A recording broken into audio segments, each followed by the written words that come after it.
కానీ అలాంటి దుస్థితి దేవునికి వచ్చిందండి. తన కళ్ళ ముందే తను కనుక్కుని తన ప్రాణాలు పెట్టుకొని తల్లి గర్భంలో అతని రూపుదిద్దిన ఈ రూపాలన్నీ కూడా తన కళ్ళ ముందు చెరిగిపోతుంటే వాళ్ళ మీద ఎన్నో ప్రేమ ఆశలు పెంచుకున్నాడు. భూమి మీద పుట్టిన ప్రతి మనిషి మీద ఆశలు పెట్టుకున్నాడు దేవుడు.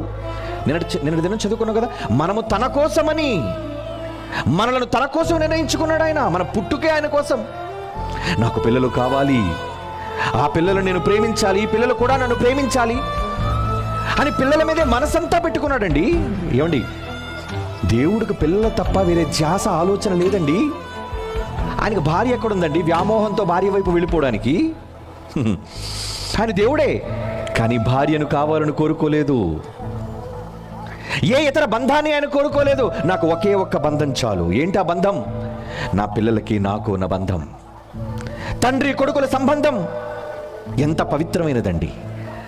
నాలో నుంచి ఉద్భవించిన నా పిల్లలు, నా గర్భాన ఆత్మను పంచుకున్న నా పిల్లలు, నా గర్భవాసము నుంచి ఉద్భవించిన నా పిల్లలు, వాళ్ళు నా వాళ్ళు, వాళ్ళు నా సొంత వాళ్ళు.